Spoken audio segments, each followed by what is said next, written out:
C'est le mercredi. Le mercredi n'est pas un jour comme les autres. C'est une revue de presse un peu plus courte que d'habitude, qui commence un peu plus tôt que d'habitude. Bientôt, elle commencera à 5 heures du matin. Et c'est pour ça qu'il n'y a pas d'intro, il n'y a pas de musique. Et oui, et ceux qui vont arriver dans 5 minutes en mode ah ouais, mais alors j'ai pris le temps, puis il y a la musique. Eh bien, vous aurez raté beaucoup, beaucoup d'actu. Salut Rundil, salut Choukar, salut Samuel Etienne. Ah, il y a un mec qui s'appelle Samuel Etienne. Dans le chat, il est abonné depuis le début. Putain, mais c'est un des premiers followers. Il a tous les badges et tout. Incroyable. Pas qu'il est Samuel Etienne, à mon avis, ça va être une belle personne. Vous allez bien? 8h15. Hein. Il n'y a plus de limite sur cette chaîne. Hein. Eh oui, oui, on est des fous. Eh oui, oui. Normalement, la revue de presse est 9h, 9h15, 9h30. Ça peut commencer à 10h. Mais, 2 mercredis par mois, il y a MVP. Et MVP, c'est à 10h. Donc tu peux pas commencer une revue de presse à 10h alors que tu as une autre émission à 10h. C'est impossible. Voilà, faudrait être dans 2 dimensions différentes. Mais ça, c'est un autre sujet. Voilà. Donc du coup, je commence plus tôt. 8h30. Sauf que comme j'aime beaucoup l'actu et que ce matin, on a une actu de dingue, 8h15. T'as capté? Voilà, c'est pas compliqué. Comment ça, bonsoir, bonsoir, bonsoir? En même temps, le pseudo, c'est le crépuscule, donc c'est normal. Non, bonjour, bonjour, bonjour. Ça dépend de ton fuseau horaire, remarque. Vous allez bien? Bon, il n'y a pas de musique quand je suis à MVP. Hein. On straight to the point. Putain, vous êtes déjà tellement nombreux alors qu'il n'y a même pas d'intro. Ça fait trop plaisir. Et la chaîne se porte bien. Ah, merci. Hein. Je vais bien, je vais bien. Tu nous fais un jingle d'intro? Ok. Ouais, alors, je vous fais un jingle d'intro, mais un jingle visuel alors. Ok, ok, ok. Je vous fais un jingle d'intro, ok. Prêt? 3, 4.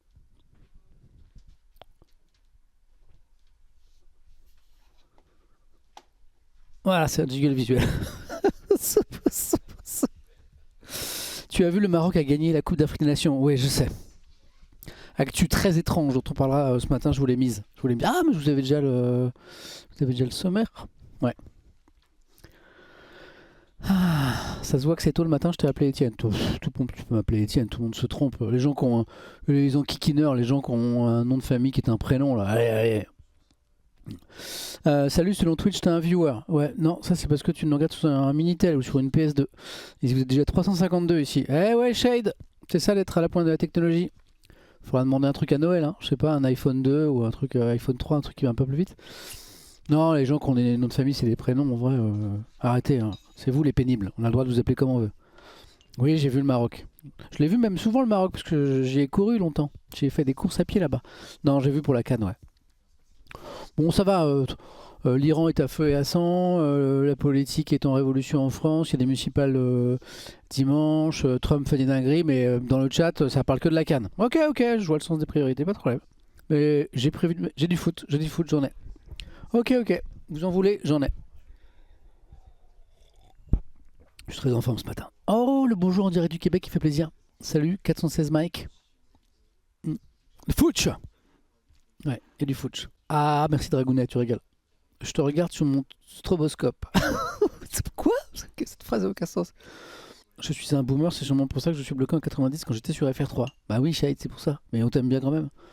Oh, le bonjour de l'Australie. Tu sais que j'ai passé de bons moments en Australie, moi. Je vois un bonjour du Japon. Ouah, logistique, le Japon, je connais un petit peu aussi. Okay, mais l'Australie, premier degré, c'est un pays de fou.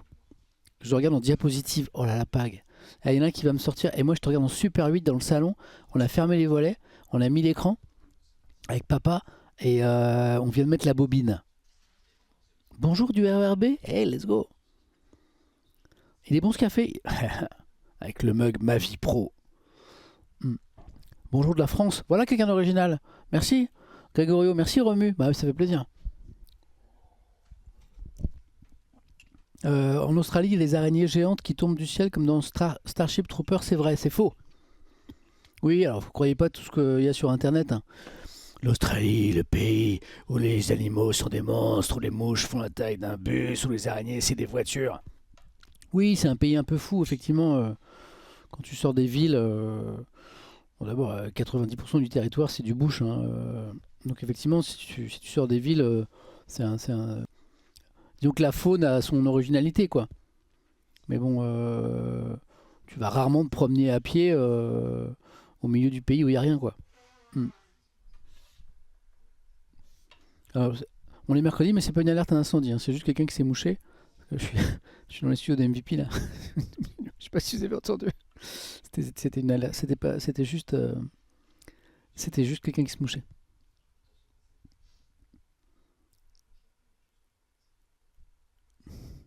Ah là, tu es tombé, tu es tombé. Il me manque des mots casser des culs. Casser des culs.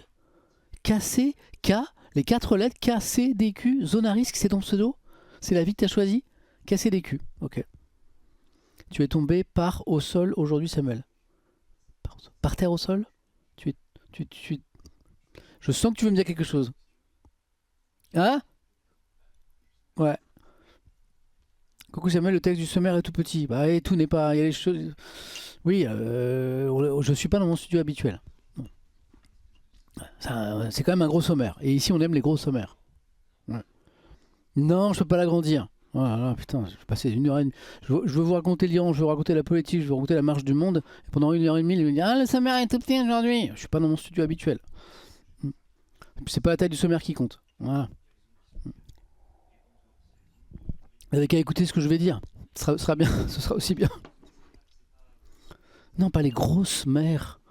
Allez, encore une sauce. Allez, encore une sauce pour Samuel. Le sommaire. Le sommaire. Les amis, si on démarre maintenant, on a 1h40 de revue de presse. 1h40 d'actu. Qu'est-ce qu'on fait? On y va. Ouais. Parce que j'ai vraiment plein de choses. On démarre. Et ceux qui sont pas là, eh ben tant pis pour leur gueule. Eh ben tant pis, fallait se lever. Hein? Pio va super bien, merci beaucoup. Hein? Ok, on fait ça? Allez. Et tous ceux qui arriveront après, alors il y a ceux qui diront ah là là, mais ça a déjà commencé, j'ai raté des trucs. Vous leur direz eh ben t'avais qu'à arriver plus tôt. Et tous ceux qui diront ah là là, c'est pas sa mère d'habitude, il est tout petit. Vous leur direz c'est pas la taille du sommaire qui compte. Hein? C'est pas son studio habituel. Ok? D'accord? C'est votre mission. Bon, je vous rappelle qu'à 10h, on a MVP, hein, Ma Vie Pro, l'émission qui explore les voies professionnelles pour que chacun trouve la sienne. Ça, c'est du pitch. Que le 11 avril, on a le festival MVP à Paris, IRL, c'est-à-dire une grande fête de MVP avec plein de trucs autour du travail, de l'insertion, de l'orientation. C'est gratuit, on va en reparler pendant l'émission. Voilà.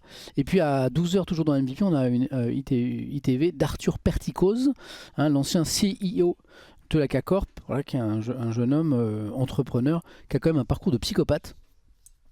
Il a créé des boîtes, en veux-tu, en voilà, un parcours étudiant de dingue. C'est assez intéressant, donc on a 2-3 petites questions à lui poser. Ce sera très intéressant. Ok? Ouh, Moumou Reine des Mois, t'as trouvé du travail, elle commence lundi. GG. Exactement. On n'a pas fait ça encore. Agent fiscaux, il me dit, y aura-t-il ou déjà eu un MVP sur les métiers de type ethnologue, animaux? Ma fille regarde beaucoup ton émission. C'est une super idée. Une émission sur les métiers en lien avec les animaux. Je sais que c'est une super idée. On l'a pas faite encore celle-là. Je vais en parler à Paul. Il y a quelqu'un dans le chat qui dit ce serait cool un jour de faire une émission sur les métiers en lien avec les animaux. Ouais. C'est pas mal, hein? C'est une bonne idée. En plus, le pseudo, c'est agent fiscouille. Donc, si c'est un agent du fisc, je pense qu'on va vraiment écouter sa reco. Ouais. C'est Paul, c'est le rédacteur en chef de l'émission. Bon, ouais, on se l'a mis de côté. Est-ce qu'il y a eu un MVP sur les moniteurs d'auto-école? Non, mais on s'en fout parce que t'es pas agent du fisc. Donc, celle-là, je m'en fiche. Ok. Ok, on y va? Let's go. J'ai vraiment plein d'infos ce matin. C'est-à-dire que je me suis quand même levé très très tôt pour lire les journaux et vous n'allez pas être déçus. Il y a vraiment beaucoup d'actu. Ok? Et j'ai envie de vous faire un petit... Je vous ferai un petit shout-out, je pense, sur... peut-être sur... C'est intéressant Paris en vrai. Attends. J'ai Paris... Là, il y a le sexe sur ChatGPT aussi. Hein? Allez, let's go. On fait le sommaire. 3, 4. Bonjour à tous, bienvenue dans la matinée Étienne sur Twitch. Alors, elle est un peu particulière celle-là parce que c'est le jour de MVP, on est le mercredi. Et 2 fois par mois, le mercredi, on a mon émission MVP Ma Vie Pro qui démarre à 10h sur ma chaîne Twitch, et donc on commence la revue de presse plus tôt, à 8h30, et elle est un peu plus courte. Mais attention, un peu plus courte, c'est pas la taille qui compte en matière d'actualité, et j'ai quand même beaucoup d'infos à vous dire, donc cette revue de presse, on va la faire sur un train d'enfer. On commence par le sommaire, je vais vous dire de quoi on va parler aujourd'hui. Let's go! Je vous ai fait une grosse page avec plusieurs articles sur le second tour des municipales sous haute tension. Évidemment, on va parler de Paris, parce que c'est un feuilleton incroyable, hein, avec Sarah Knafo qui décide de se retirer et appelle ses électeurs à voter pour Dati. Sarah Knafo, liste Reconquête extrême droite. Donc on a un article, on a une interview de Madame Knafo dans le Parisien, on a un article, une triangulaire sous haute tension qui était ici à l'instant.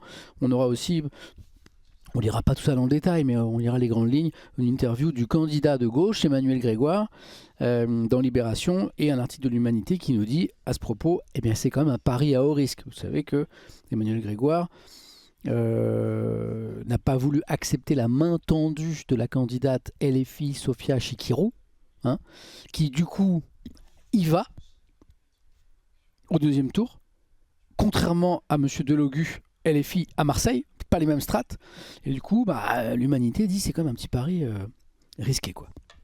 Voilà, on verra ça. Et je vous ai mis, je pense, un petit article justement sur Marseille également, vous le voyez, où le LFI Sébastien Delogu se retire, et ça pour Benoît Payan, le maire de gauche sortant, eh ben, c'est plutôt une bonne nouvelle. Ça va être très compliqué pour le RN de prendre Marseille, mais s'il n'y avait pas eu ce move de Delogu, ça aurait été plus compliqué. Donc ça c'est pour la grosse page municipale, soirée spéciale municipale dimanche à 20h bien sûr sur ma chaîne, on va se régaler.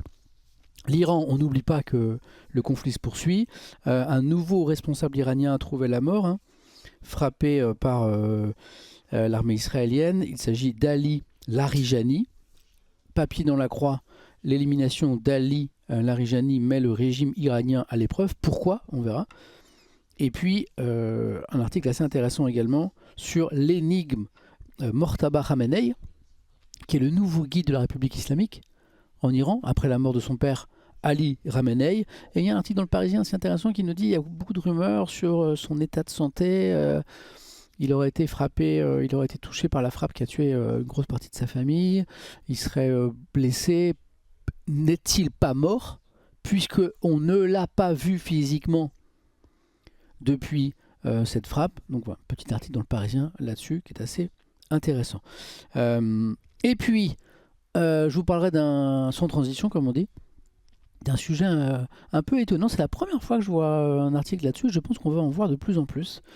OpenAI veut autoriser les conversations à caractère sexuel sur ChatGPT, parce que jusque-là, c'était pas possible. Eh oui, les petits loulous. Ouais. Et donc, mettre une nouvelle fonctionnalité, le mode adulte. Et le problème, c'est que ça provoque beaucoup d'interrogations, de questions et d'inquiétudes, voilà, vis-à-vis des utilisateurs qui pourraient devenir accros à ce truc. Voilà,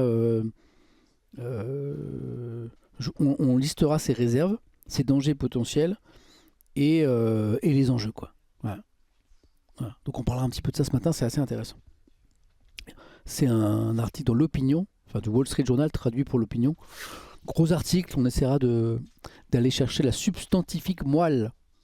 En conversationnel, ouais. C'est que du texte, hein. C'est pas pour générer a priori des images ou des vidéos. Ouais.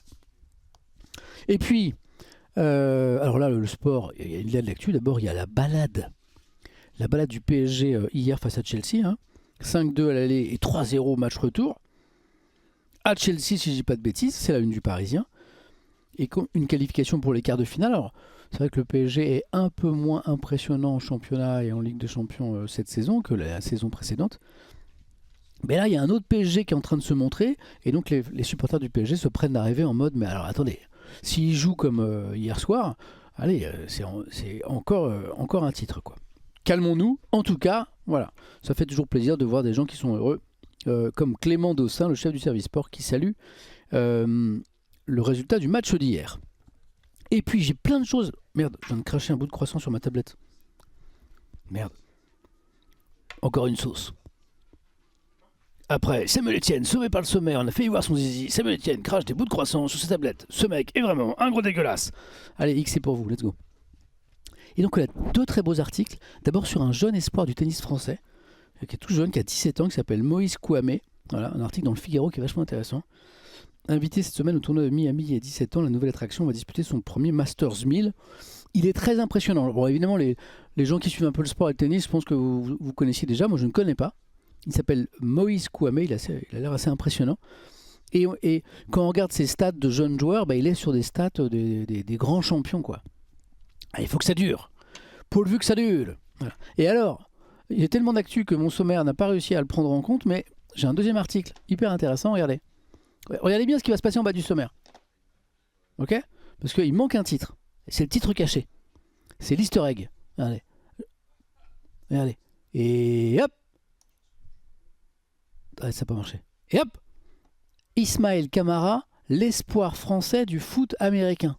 Voilà. J'ai un autre article sur un autre espoir du sport français. Cette fois en foot US, foot américain. Le gars est parti aux États-Unis.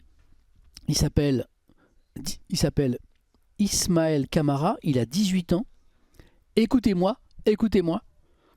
Le mec mesure 1m98 pour 152 kilos. C'est ce gars-là. Hein, il prend les autres joueurs de foot américains qui sont en général des colosses et il les prend comme ça. Et hop, il les met un à droite, un à gauche, un derrière, un devant. Le mec est un monstre. Et il a une très belle histoire parce que, ouais, beau bébé comme vous dites. Et le machin. On a l'impression que le mec qui saisit, c'est un minus, tu vois. Alors que c'est tous des costauds, quoi. Donc le mec est en train d'être regardé par toutes les grandes équipes de foot américain. C'est peut-être une future star du foot US. Et il a une histoire, vous allez voir qu'il a une enfance, le pauvre, il a pris très cher. Et c'est très beau de voir qu'un jeune comme ça, qui vraiment part dans la vie avec, il n'a pas toutes les cartes, et puis après il se passe des choses, quoi. Donc c'est une très belle histoire, je veux absolument garder du temps pour vous lire cette histoire, ok? Donc quoi qu'il arrive, on parlera de ça. D'accord? Il est pas beau mon sommaire? Hein? Il est pas frais? Vous avez vu la matière? On a combien? On a 1h30 à partir de maintenant pour faire tout ça. C'est beau ou c'est pas beau? Ouais, ça bosse, hein. Salut Pierlot.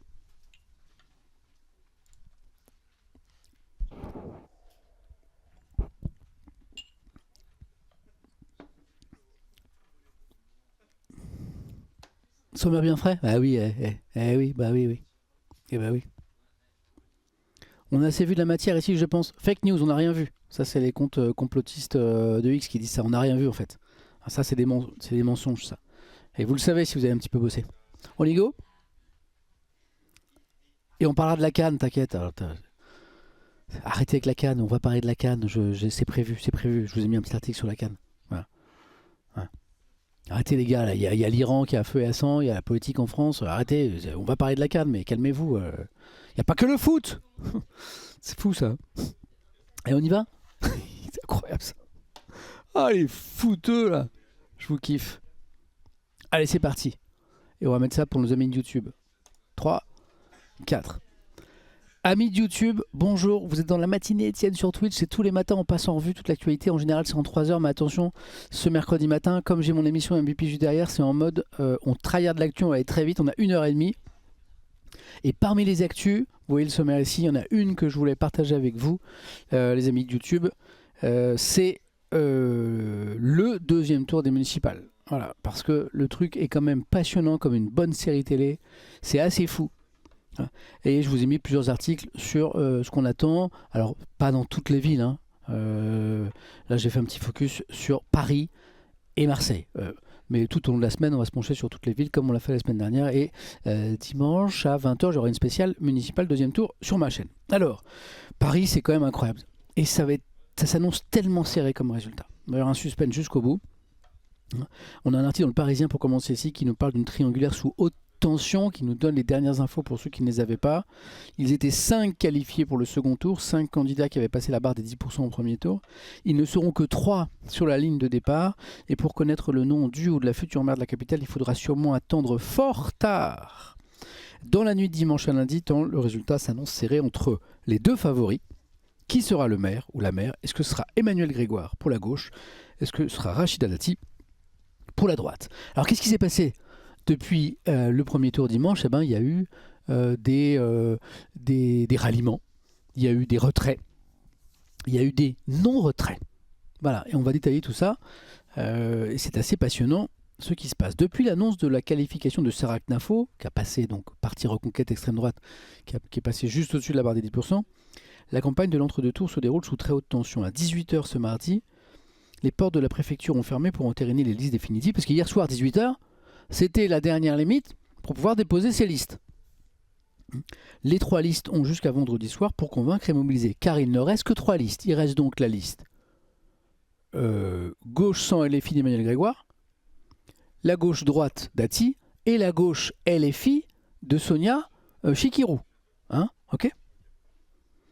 On pensait l'avenir de Sofia, je dis Sonia, parfois je fourche sur les noms, pardon, de Sofia Chikirou scellé lundi soir lorsqu'elle annonçait avoir déposé sa liste, emboîtant le pas à Grégoire qui l'avait fait quelques heures plus tôt. Mais le suspense a été relancé ce mardi avec l'annonce du retrait de Sarah Knafo.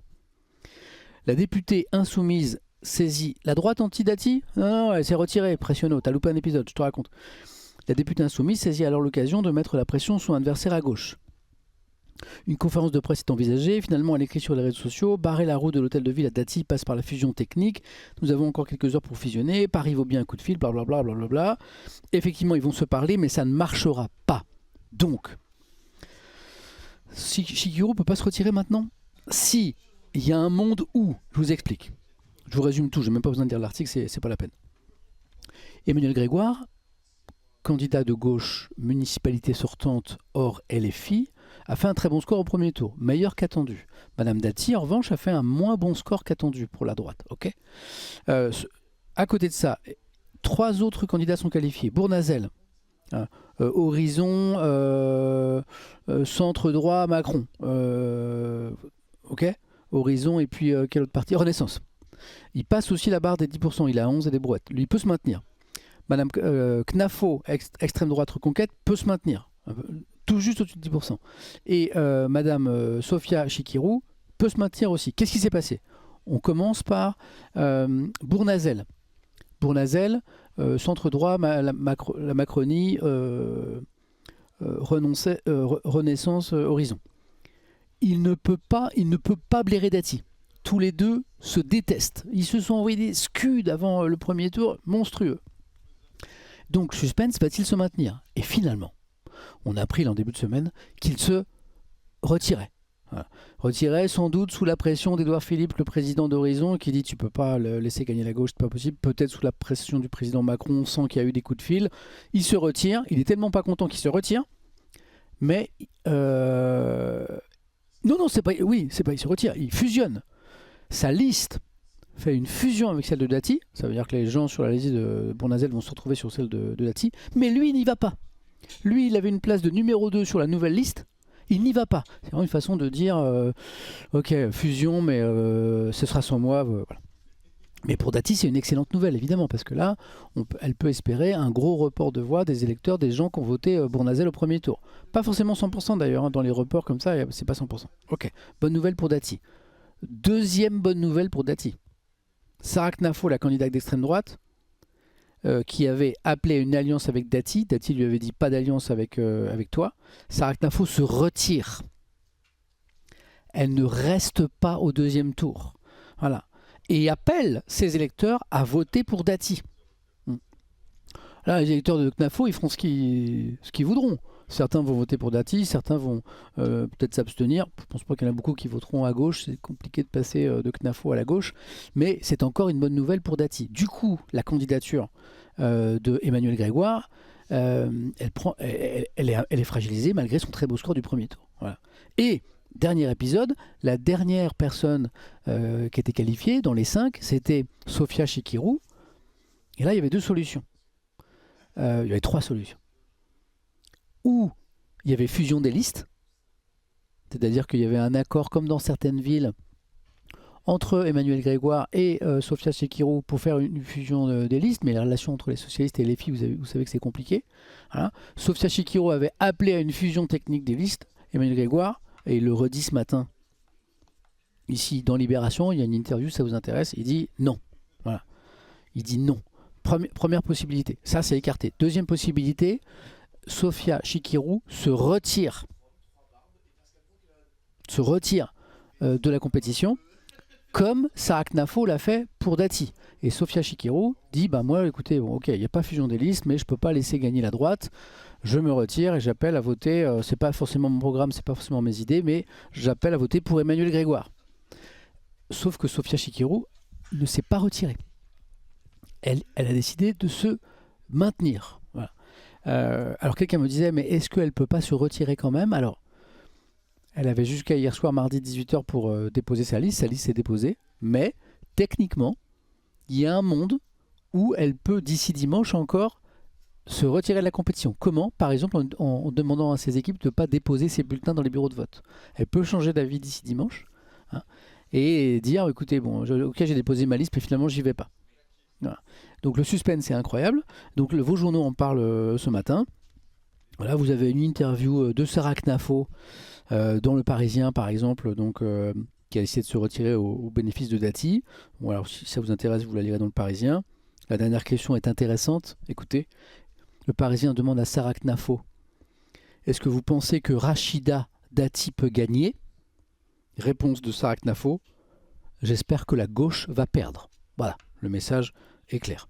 Elle dit aussi entre le mal qui pour Sarah Knafo et la gauche est le moindre mal, Dati, eh bien je choisis le moindre mal. Ça c'est Knafo. Vous avez une interview d'Emmanuel Grégoire dans Libération qui explique pourquoi il a refusé la fusion de liste avec Sofia Chikirou. Il dit que c'est une question de valeur. Il dit j'ai dit que je le ferai pas, je le fais pas. Voilà. Et il appelle bien sûr tous les électeurs de gauche à voter pour lui.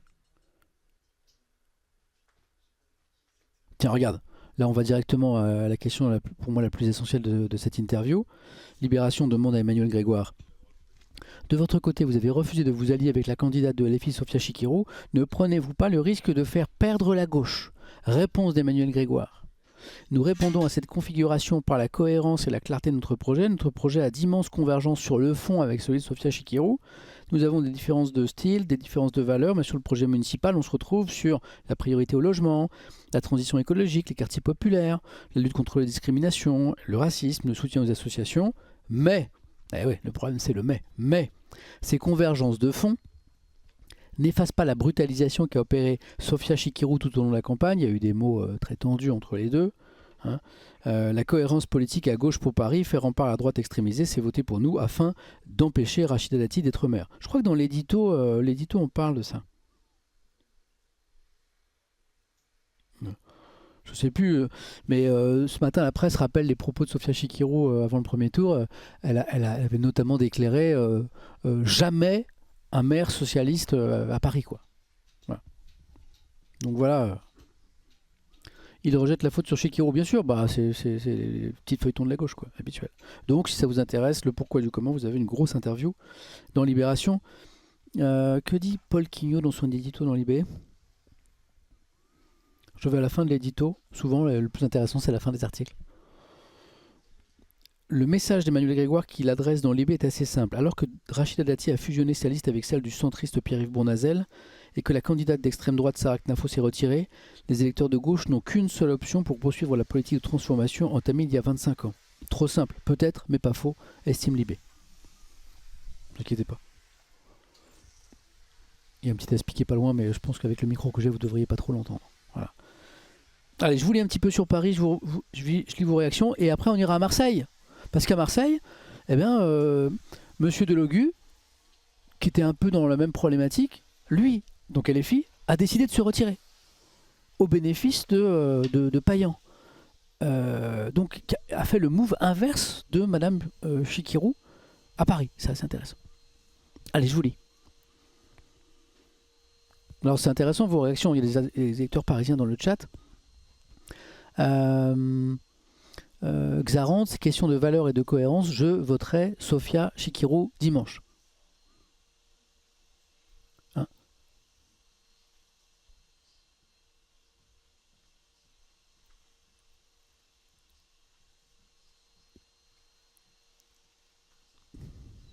Je vous lis.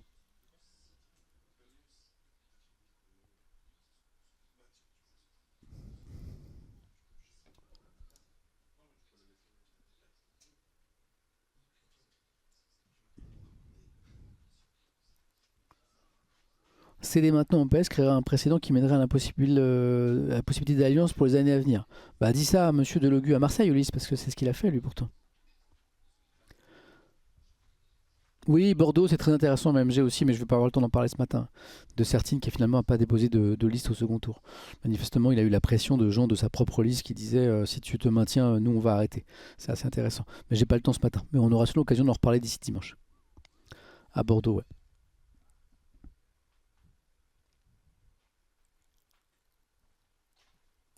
Alors le Ask, donc qui se range manifestement plutôt à gauche dans notre chat, nous dit ce serait dramatique de perdre Paris. Comprenez, je pense pour la gauche, hein, qui préside au Dessiné de Paris depuis un petit moment déjà.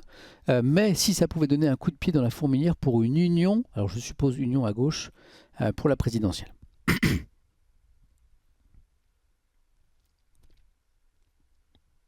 Alors Biftech dit bah oui mais à Marseille c'est pas pareil parce qu'il y a la menace de l'extrême droite. Alors Rachida Dati n'est pas une candidate d'extrême droite, mais notons quand même que l'extrême droite se retire au profit de Dati. C'est pas la même chose, mais je pense qu'il faut quand même prendre ça en compte.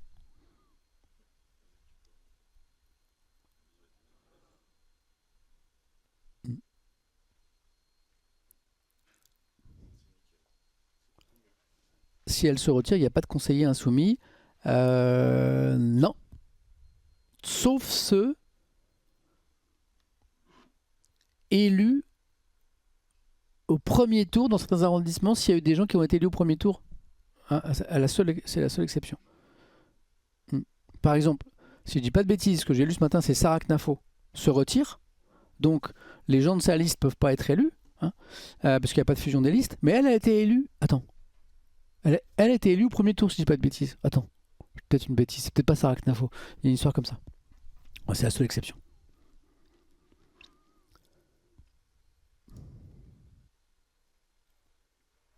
Alors, justement, on parle de Marseille. Allons à Marseille.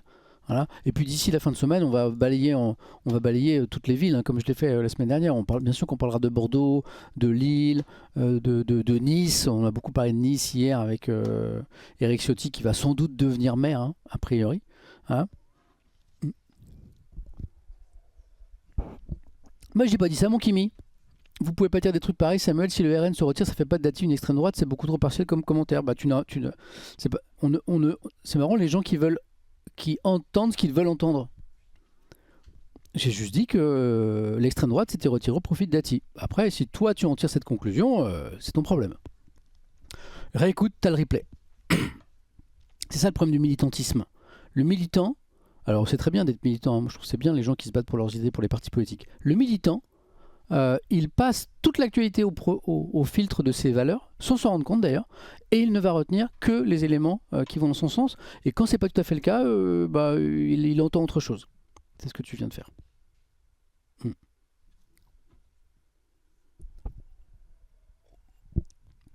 Bah, c'est pas moi qui ai inventé que Sarah Knafo avait décidé d'appeler pour Madame Dati, à voter pour Madame Dati.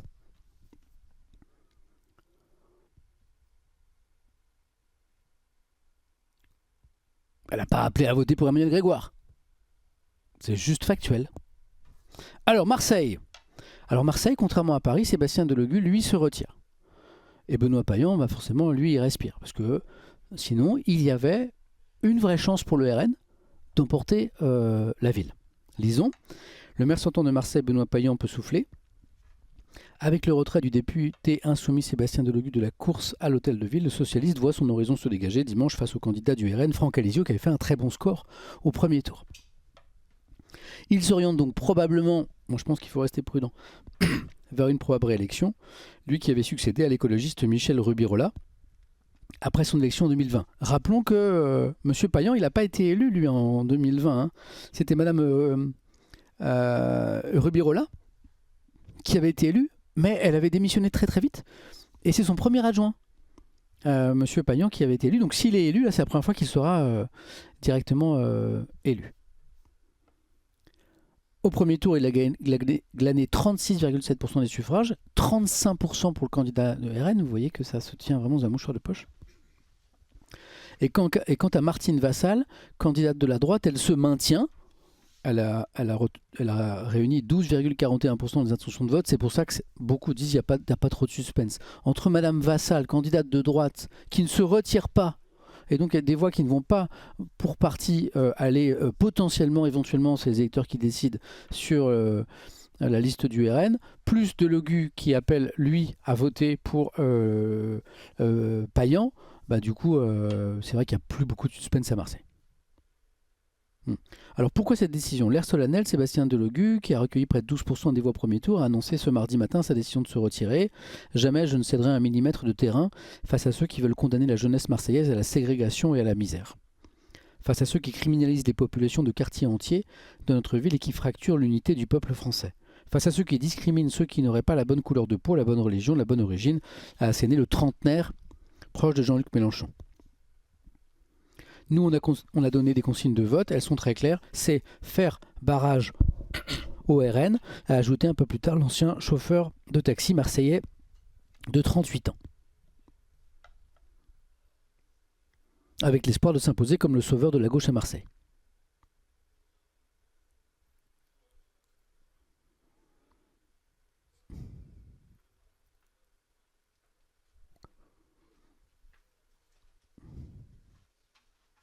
Quant au président du RN, Jordan Bardella, parce que du coup pour le RN, c'est quasiment mission impossible maintenant de gagner Marseille, il a demandé, lui, au président des Républicains, Bruno Retailleau, de faire pression sur Martine Vassal pour qu'elle retire sa liste.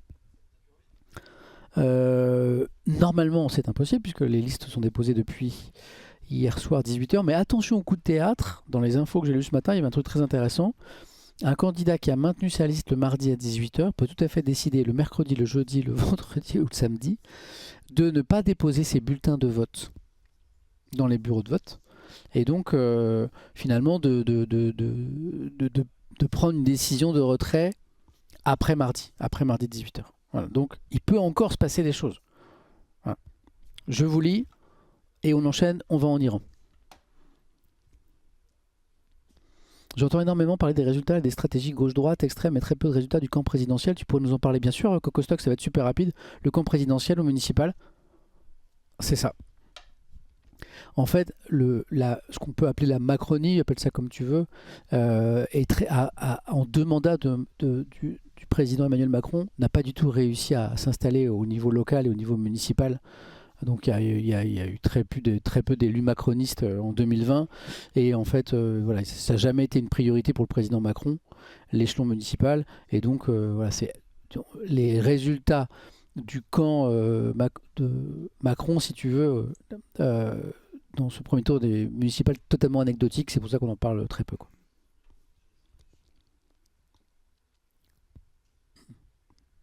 Je rappelle qu'il y a 35 000 communes en France.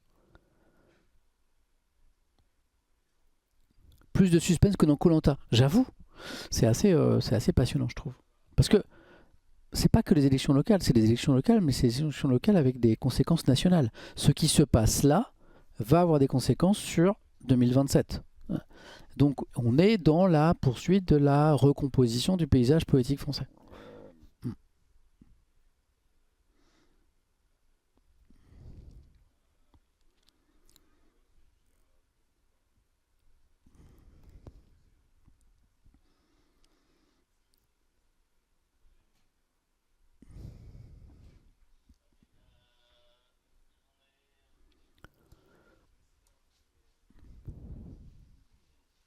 C'est vrai que personne n'a dit vraiment que la Macronie s'est pris une claque quand même. Si, clair.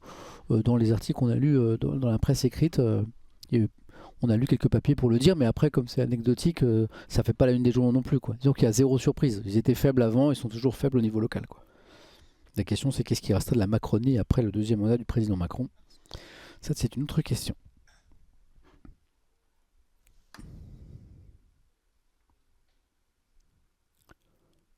Dans la presse écrite, ouais. Ok. Bon, sachant que demain, jeudi, vendredi, peut-être je vous ferai une revue de presse samedi, on reparlera de tout ça bien sûr, on ira dans des villes que j'ai pas évoquées ce matin, mais que j'ai pu évoquer ces derniers jours, Lille, Grenoble, Bordeaux, Toulouse, Nice, Nantes, Rennes, Roubaix, c'est plié, hein, parce que c'est... il a été élu dès le premier tour ou pas, le candidat LFI, où il est tellement en avance que c'est ou c'est la balade pour le deuxième, enfin bon, c'est plié. À jeun, sugar si tu veux. Ok? Et puis, dimanche soir, spécial 20h. Alors, je voulais vous parler de l'Iran ce matin. Ce matin, la revue de presse est un peu plus courte. Donc, on fait ça en 1h30. Je vais un peu plus vite. Alors, l'Iran. L'Iran, 2 actus importantes. Pardon. D'abord, la mort d'un nouveau responsable du régime. Il s'appelle Ali Larijani. Il y a plusieurs papiers ce matin. Il y a une pleine page dans la Croix. L'élimination d'Ali Larijani met le régime iranien à l'épreuve. Personnage très influent de la République islamique, il a été assassiné lundi par l'armée israélienne. Sa disparition porte un coup sévère, estime la Croix, à un régime prêt à poursuivre la guerre aussi loin que nécessaire. Alors qui était-il? L'article nous l'explique un peu plus loin. C'est le secrétaire du Conseil suprême de la sécurité nationale. Ce qui est intéressant dans le régime iranien, c'est qu'il y a plein de niveaux de responsabilité. Il y a le... merci Somilan. Mais c'est un mensonge parce que tu ne l'as pas vu puisque c'est une fake news. Ah oui, on ne l'a pas vu. Parce que j'ai un gros sommaire. Pour l'exclamation debunk. Non. Pour l'exclamation Zizigate. Dans le chat. Je reviens à l'Iran. Cette phrase est un peu étrange. Dans le régime iranien, il y a plein de strates de pouvoir. Il y a le guide de la République islamique. Il y a le président. Il y a les gardiens de la révolution. Voilà. Et en fait, c'est une des difficultés des Américains et des Israéliens, c'est que tu as beau taper plein de... Voilà. Le pouvoir, il est à la fois il est très centralisé et en même temps il est très dilué. C'est compliqué de mettre un régime comme ça à terre. Lui, par exemple, il est le secrétaire du Conseil suprême de la sécurité nationale, très influent, estime la Croix, et 16 jours après l'assassinat du guide suprême Ali Khamenei, dont il était très proche, il a été à son tour frappé, tué par une frappe israélienne nocturne, avec le commandant de la milice Basiji, le général Gholam Reza Soleimani.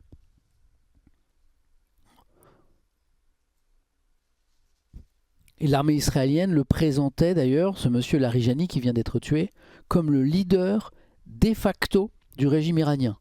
Alors on pourrait penser que le leader du régime iranien, c'est pas lui, c'est le fils Khamenei, dont on va parler juste après là, Mortaba Khamenei, hein, le nouveau guide de la République islamique. Mais pourtant, pour les Israéliens, non, c'est pas vraiment lui, le vrai patron, c'était Ali Larijani, et c'est lui qui est mort en début de semaine.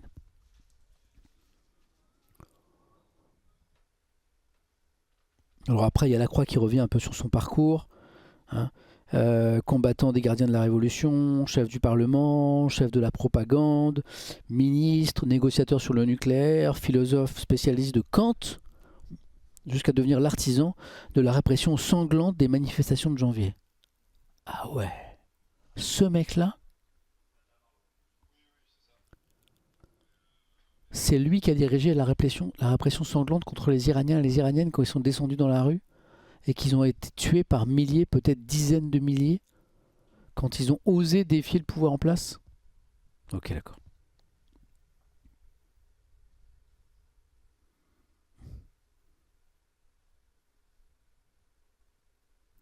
Alors Israël le présente comme le patron du pays. Ça n'est pas l'avis d'un historien et spécialiste de l'Iran qui s'appelle Jonathan Piron qui dit « C'est une perte pour le régime, mais ça n'était pas le leader de facto du pays. Ce conservateur pragmatique était surtout un homme de réseau, incontournable, indétrônable, un de ces personnages de l'ombre qui dirige tout sans devoir rendre des comptes. » Israël veut croire quand même que son assassinat marque une étape majeure dans la guerre. Cela devrait non seulement accentuer le désarroi du régime, mais aussi nuire à sa capacité de planification stratégique et de direction centralisée.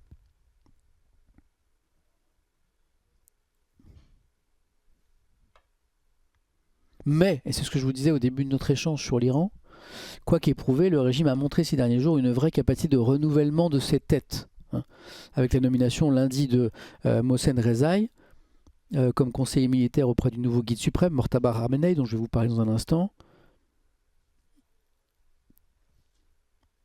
Voilà, et la fin de l'article est très intéressant.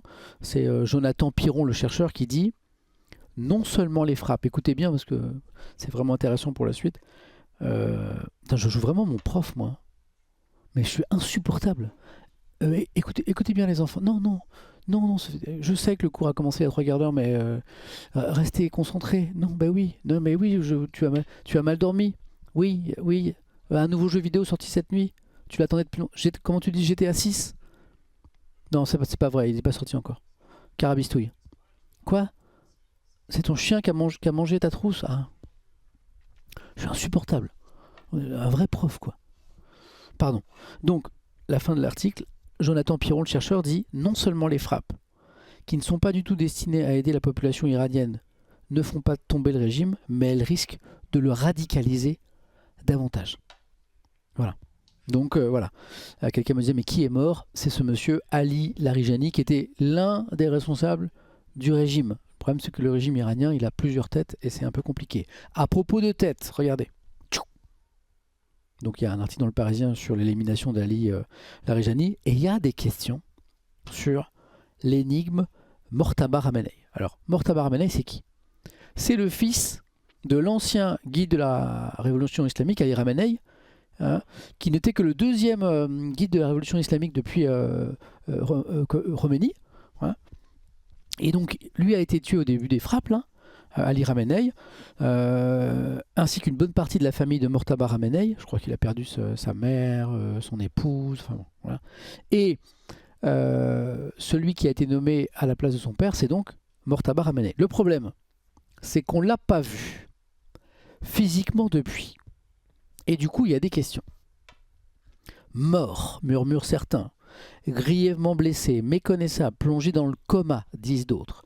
Depuis son élection le 8 mars, Mortaba Ramenei, fils de l'ancien guide suprême, est happé par un tourbillon de spéculations.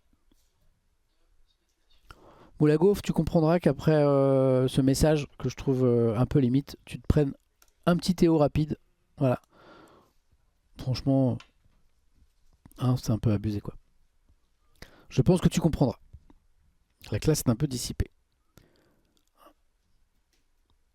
Au cœur de cette énigme, un silence assourdissant, parce que depuis le 28 février, plus aucune trace de l'homme de 56 ans. Ce matin-là, à 9h32, des missiles frappent la résidence familiale au cœur de Téhéran. Son père, son épouse, leur fils de 19 ans sont tués sur le coup. Lui se trouve dehors dans la cour. Dimanche, Trump attise encore les braises. Bon, ça c'est Trump, ça rajoute pas beaucoup d'infos, comme souvent d'ailleurs. Voilà. Et il déclare face à la presse: nous ne savons pas s'il est mort ou non. Beaucoup disent qu'il est gravement défiguré, qu'il a perdu une jambe, qu'il a été grièvement blessé. Vous savez, il n'a pas parlé. Bon, les infos venant de Trump en général, on fait attention parce que le lendemain, il peut dire autre chose. Comme pour épaissir encore le brouillard, la première prise de parole du nouveau guide de la révolution islamique se fait sans lui. C'est une présentatrice de la télé iranienne, si je ne dis pas de bêtises, qui lit un communiqué. Ouais, c'est ça. Donc, question. Quelqu'un me disait dans le chat, mais peut-être qu'il se cache, peut-être qu'il se fait discret pour ne pas être frappé à son tour également. C'est pas inintéressant.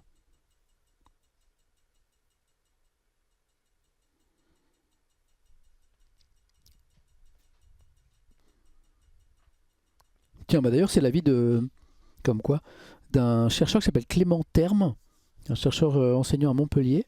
Cela relève pleinement de la guerre informationnelle. S'il n'apparaît pas, c'est d'abord pour des raisons de sécurité, pas nécessairement par stratégie. Et reste que l'affaire fascine. La fin de l'article est vraiment intéressante. À mesure que l'homme disparaît, la figure grandit, flirtant l'attente messianique dans le chiisme. Puisqu'on rappelle que les religieux au pouvoir en Iran sont des chiites et pas des sunnites. Le 12e imam a disparu pour mieux revenir un jour. Explique une professeure franco-iranienne de sociologie à Paris. Ne pas le montrer peut jouer sur cette symbolique, mais je crois plus à un effet induit que vraiment recherché.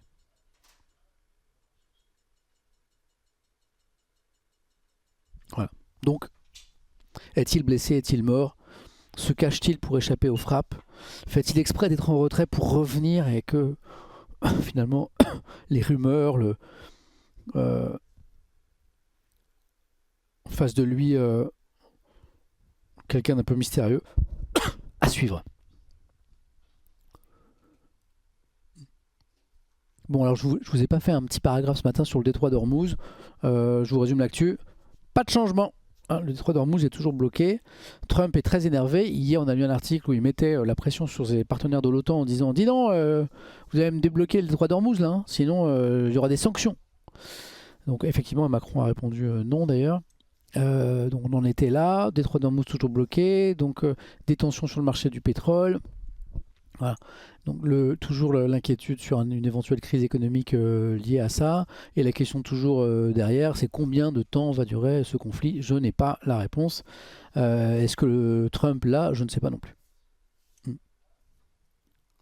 Réponse de la France? Non. La France a dit non. Ouais. On y reviendra sans doute demain. Je pense que c'est compliqué de ne pas en parler au quotidien de cette histoire. Les États-Unis font toujours partie de l'OTAN? Oui, toujours. Malgré les critiques de Trump sur ses partenaires estimant que c'est les Américains qui font tout le boulot. Hier, on lisait un article sur le sujet avec un chercheur qui disait si jamais les États-Unis se retirent de l'OTAN, attention à ce que pourrait faire la Russie, qui pourrait estimer qu'il s'agisse d'un aveu de faiblesse de la part du camp occidental et qui pourrait tenter de nouvelles choses en Europe. Voilà, à suivre.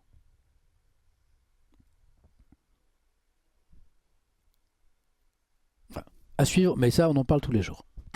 Je vais un peu vite parce que j'ai plein d'actu ce matin à vous lire. Je suis content parce que malgré les infos, bon je suis un peu plus rapide que d'habitude et je m'en excuse, mais je pense qu'on va pouvoir évoquer plein d'actualités, notamment celle-ci. Interview d'Arthur Perticos, mais c'est le plus beau jour de ma vie. Ouais, on va parler 1 heure avec Arthur. Arthur Perticos, l'ancien CEO de la CACORP, moi je le connaissais pas trop. Enfin je savais qui il était bien sûr. On s'est même défié à une époque pour un 1v1 Valo qu'on n'a jamais fait encore. Et donc je savais qui il était, mais je ne connaissais pas son parcours. Mais il a un parcours de fou. Mais le mec a une trentaine d'années, il a fait des études de fou, il a charbonné comme un dingue, il a créé des boîtes, il a vendu ses parts, il va de projet en projet. Il est assez impressionnant, quoi. Donc on le reçoit à midi pour voir un petit peu comment ça fonctionne chez lui. Un businessman, c'est ça. Donc ça, c'est à midi. Alors moi, je voulais vous parler aussi ce matin de sexe. Et on va mettre ça sur YouTube. Ça va les intéresser, nos amis. 3, 4. Mathieu, si t'es là, c'est pour toi. Oui, j'ai dit sexe. Tiens, d'ailleurs, je vais charger mon WhatsApp. Attends. Pour envoyer tout à l'heure un message à Mathieu. Hop, voilà. Bougez pas. C'est parce que je n'ai pas mon setup habituel. Voilà. Ça devrait aller normalement. Voilà, c'est en train de charger, super. Voilà. 3, 4. Amis de YouTube, bonjour, vous êtes dans la matinée Étienne. Il y a une actu qu'on voulait mettre en avant pour vous également. C'est dans l'Opinion, le journal L'Opinion, qui tous les jours propose à ses lecteurs des articles traduits du Wall Street Journal, le célèbre journal américain.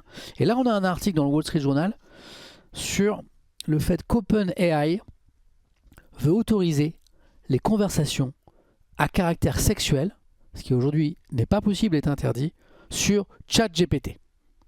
J'ai mignon, j'ai un petit garçon à la maison, mon deuxième, qui a 6 ans, il dit, c'est trop charmant, il dit ChatPTT. Oh, il dit, ouais papa, ChatGPT, t'as même pas envie de le corriger, c'est tellement mignon, c'est tellement 2 mondes, 2 époques qui se rencontrent, les PTT, les plus jeunes c'est la Poste, c'est l'ancienne la Poste, et Poste, voilà, ChatPTT, c'est tellement chou. Là hier je lui ai dit c'est ChatGPT, il m'a regardé en mode, qu'est-ce qu'il raconte lui encore? Bon, et donc ça c'est nouveau, donc les amis, on parle de sexe. Qu'est-ce qui se passe? En janvier dernier, les membres du conseil d'OpenAI sur le bien-être et l'IA se sont réunis avec les représentants de la société pour évoquer une nouvelle fonctionnalité des plus controversées, le mode adulte.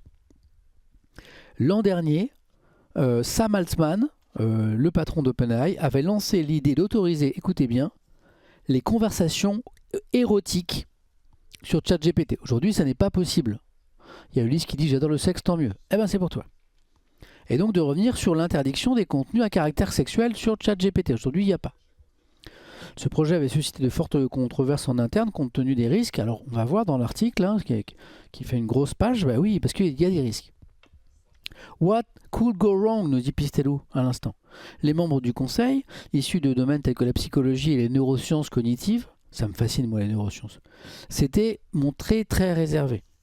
OpenAI avait alors annoncé la grande nouvelle, malgré toutes les réserves, le projet allait voir le jour. Donc vous avez compris que les membres du conseil d'OpenAI sur le bien-être et l'IA, eux, sont farouchement contre. Mais le truc va se faire.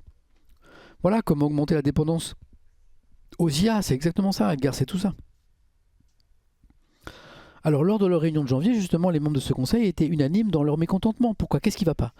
Ils ont indiqué que le contenu érotique créé par l'IA pouvait engendrer une dépendance psychologique dangereuse à ChatGPT chez les utilisateurs. Dépendance psychologique. Et que les mineurs pourraient trouver des moyens d'accéder à des conversations d'ordre sexuel.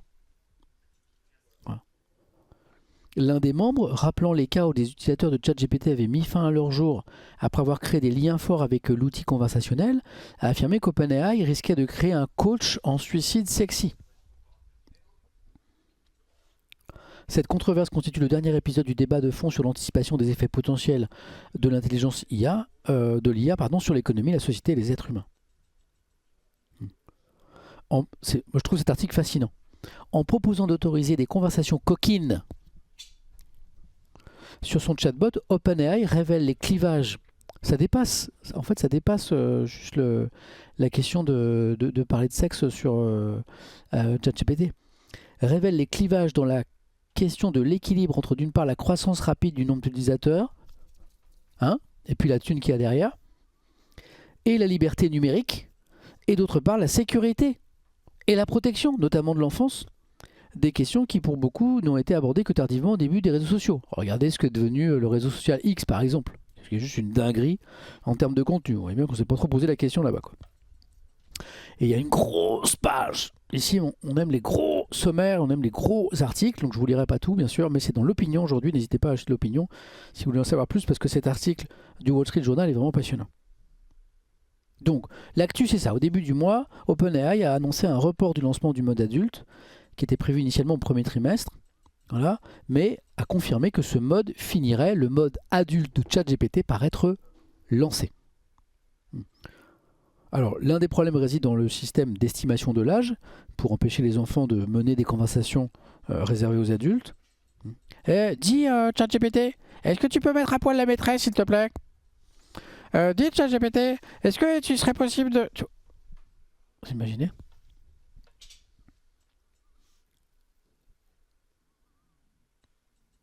L'entreprise a également du mal à mettre au point la possibilité d'assouplir les restrictions de l'application sur le contenu érotique. Alors, je relis cette phrase parce qu'elle est importante. L'entreprise a également du mal à mettre au point la possibilité d'assouplir les restrictions de l'application sur le contenu érotique. Voilà. Tout en continuant à bloquer les scénarios qu'elle entend refuser, tels que ceux présentant des rapports non consentis ou de la pédopornographie. Eh ouais.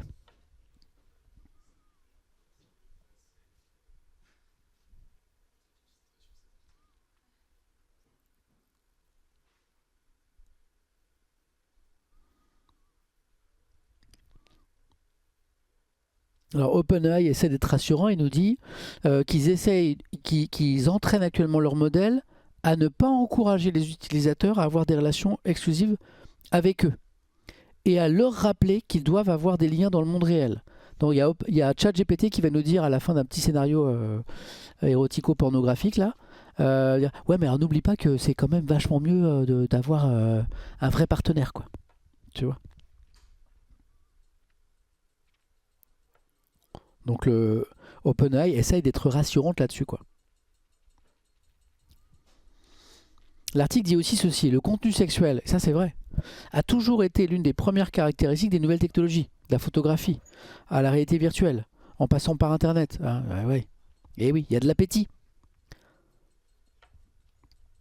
Des entreprises telles que Character.ai, que je ne connais pas, ont lancé des chatbots qui ont noué des relations intimes avec les utilisateurs. Et l'industrie de la pornographie a recours à l'IA générative pour créer du divertissement pour adultes. Comme le dit Final Maniac, du cul, du cul, du cul, toujours du cul. Voilà. On dirait un épisode de Black Mirror. Mais carrément, Yannou. Mais carrément, Yannou.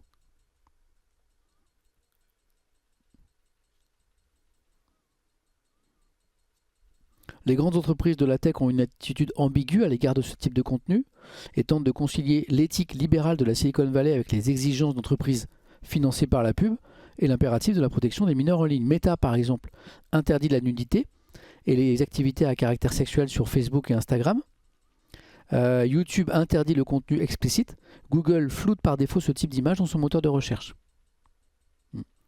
Dans la valse hésitation autour des limites de l'IA, c'est xAI, l'entreprise d'Elon Musk, qui se classe parmi les plus permissives. Oh, alors ça, c'est très étonnant. Hein. Comment ça se fait? Elle intégrait à son chatbot Grok un avatar en tenue sexy appelé Annie, ce qui a suscité des critiques lorsque les utilisateurs ont pu s'en servir pour déshabiller virtuellement des images de personnes. Vous vous rappelez de cette polémique? La réponse de Musk, c'était d'annoncer ensuite qu'il allait limiter, non pas empêcher cette fonctionnalité, mais la réserver aux utilisateurs payants.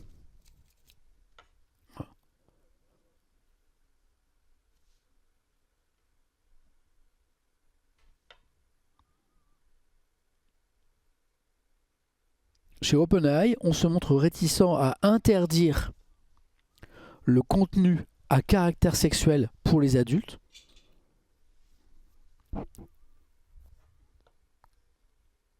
Sam Altman a notamment indiqué qu'autoriser le contenu explicite pourrait stimuler la croissance et générer des recettes supplémentaires.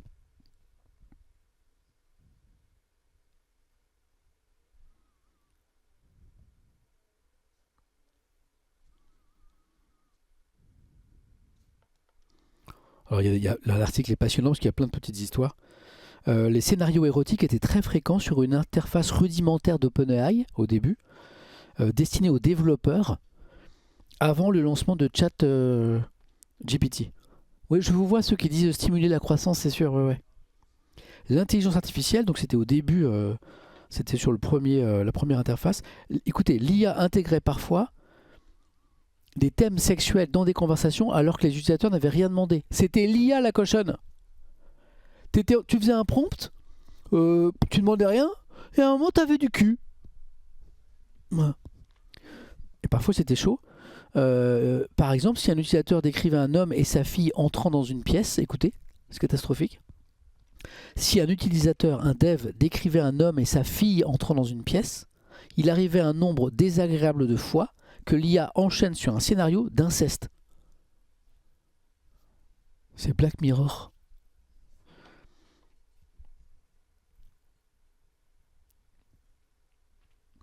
Pour les spécialistes de la santé mentale, les ados en particulier peuvent avoir du mal à gérer des échanges amoureux ou sexuels avec des chatbots.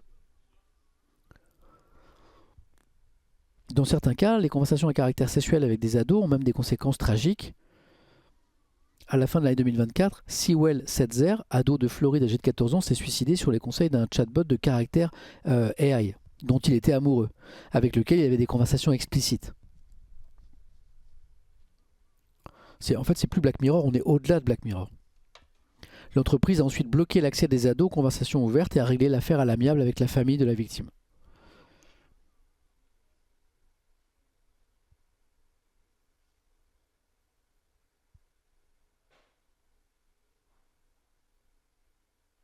En 2021, des équipes d'OpenAI chargées des questions de sécurité ont commencé à avoir des signaux d'alerte concernant la santé mentale de certaines personnes qui utilisaient beaucoup l'IA.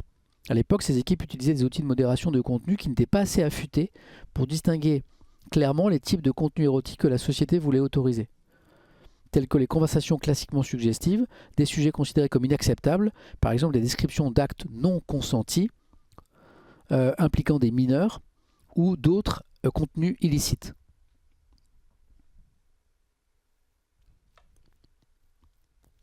C'est ouf, hein.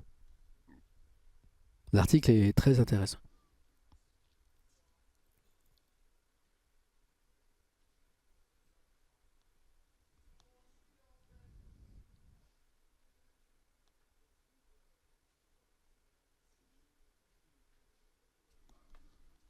Je vous lis pas tout, hein, mais c'est à lire dans l'opinion, si ça vous intéresse.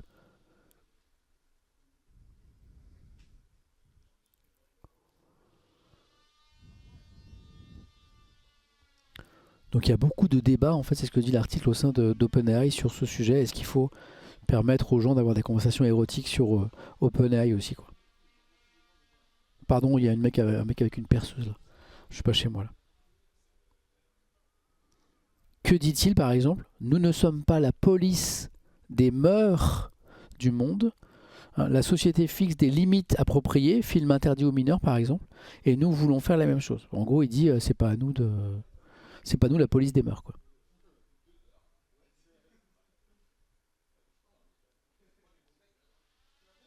Puis la question c'est comment tu contrôles l'âge des utilisateurs quoi. Oh, bougez pas.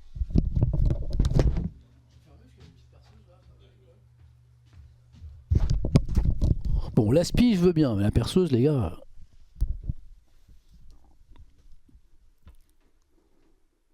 Depuis la controverse sur le contenu érotique n'a fait qu'enfler. Enfler. En interne comme en externe, certains salariés ont déclaré qu'ils ne pensaient pas que les outils de sécurité d'OpenAI étaient prêts par exemple à filtrer le contenu interdit, tel que la pédopornographie. Putain mec, c'est waouh. D'autres voix estiment qu'OpenAI cède à des incitations financières pour rendre les utilisateurs attachés à ces modèles.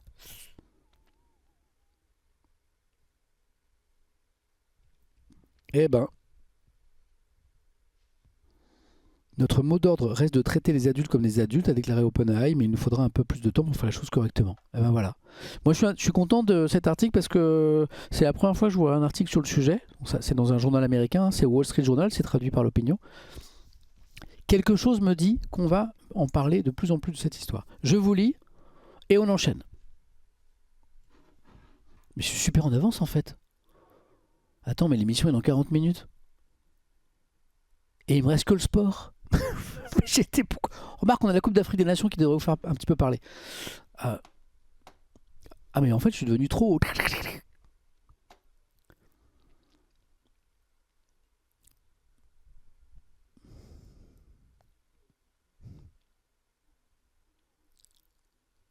Je vous lis. Hein.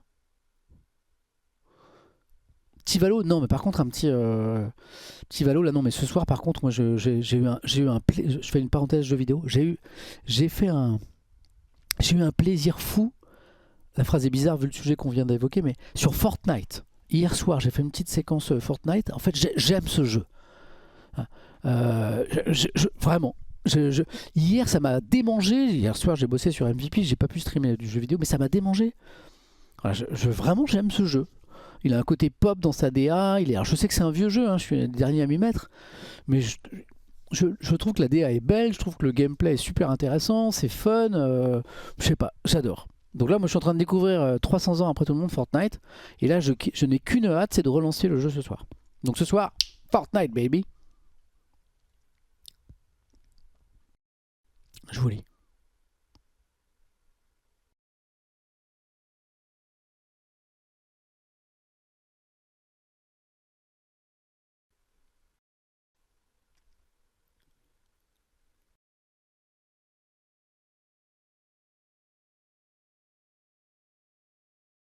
Rien ne les freinera à moins qu'on les freine, dit Nightwolf.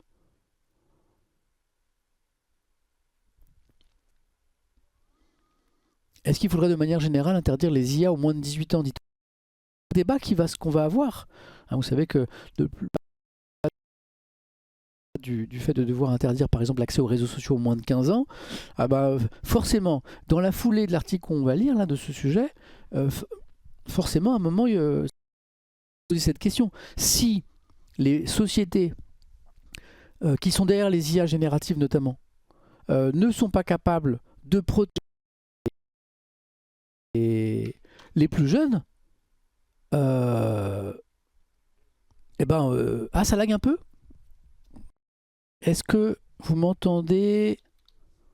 Est-ce que vous me voyez? Parce que tout à l'heure ça frisait. Avant que je mette F5, on est de retour. Dites-moi juste. La bonne nouvelle, c'est qu'il nous reste un petit peu de temps pour faire le sport. Comme on a été rapide, ça c'est cool. Donc la revue de phrase va pouvoir reprendre. On t'entend et on me voit et c'est propre, ça lag pas? Ok. Ok, donc F5, n'hésitez pas à dire aux autres F5. Ah, je clignote quand même? Visuellement, c'est pas le top? Eh ben, il va être compliqué le MVP. Ça freeze? C'est juste l'image, ok. Ça frise léger. D'accord, je vais pouvoir reprendre. La bonne nouvelle, c'est qu'on a fait l'essentiel de l'actu, on va dire. On a fait les municipales, on a fait réautoriser les conversations à caractère sexuel. Ça a cut au bon moment, entre guillemets. On venait de finir ça. Et il nous reste le sport à traiter avec des actus assez intéressantes aussi. Comme par hasard, alors que nous parlions de ChatGPT qui pourrait autoriser désormais les discussions à caractère sexuel, on a été coupé. Comme par hasard. Comme par hasard, à un moment où on évoquait un sujet un peu tendu, sensible, avec de vrais enjeux, notamment économiques, on nous coupe. Comme c'est bizarre. Je dis ça, je dis rien.